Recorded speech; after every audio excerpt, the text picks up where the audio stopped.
వచ్చే పార్లమెంటు ఎన్నికల్లో మల్కాజ్గిరి లోక్సభ నియోజకవర్గం నుంచి కాంగ్రెస్ పార్టీ అభ్యర్థి గెలుపు ఏకపక్షమే కాబోతోంది.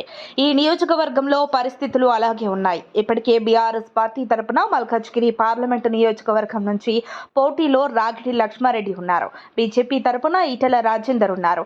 కాంగ్రెస్ ఎంపీ అభ్యర్థిగా పట్నం సునీతారెడ్డి ఉన్నారు. అయితే మల్కాజ్గిరిలో 3 ప్రధాన పార్టీలు సన్నాహక సమావేశాలు, సభలు నిర్వహిస్తూ ప్రచారంలో జోరు పెంచారు. అందులో భాగంగా అభ్యర్థి ఇంటింటి ప్రచారం చేస్తున్నారు. ఈ నియోజకవర్గంలో 7 అసెంబ్లీ స్థానాలున్నాయి. ఈ లోక్సభ సెగ్మెంట్లో దాదాపు బీఆర్ఎస్, కాంగ్రెస్కు ఎక్కువ బలం ఉన్నట్లు తెలుస్తోంది.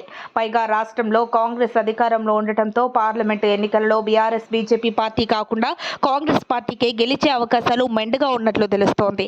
అధికార పార్టీ కాకుండా ఇతర పార్టీల అభ్యర్థులు గెలిస్తే అభివృద్ధి కుంటుపడడంతో పాటు ఎంతో మంది పేదలకు సకాలంలో అందుతున్న సంక్షేమ పథకాలు నిలిచిపోతాయన్న ఆందోళన ఉంది.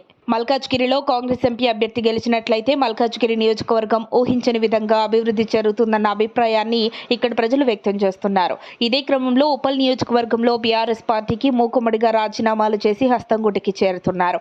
ఈ నేపథ్యంలోనే కాంగ్రెస్లో మాజీ కార్పొరేటర్ పావని రెడ్డితో పాటు మరికొందరు నేతలు కారు దిగి కాంగ్రెస్ కండువా కప్పుకున్నారు.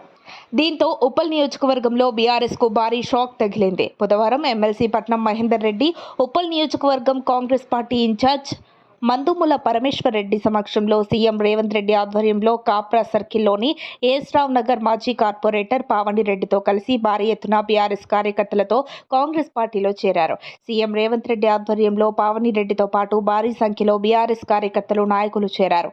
పార్టీలో చేరిన పావని రెడ్డికి రేవంత్ రెడ్డి గారు పార్టీ కండువాలను కప్పి పార్టీలోకి ఆహ్వానించారు. మరిన్ని అప్డేట్స్ కోసం మా కాయ్ టీవీని సబ్స్క్రైబ్ చేసుకోండి. మా వీడియో కనుక మీకు నచ్చినట్లయితే లైక్ చేయండి, షేర్ చేయండి. మీ విలువైన అభిప్రాయాలను కామెంట్ బాక్స్లో తెలియజేయండి.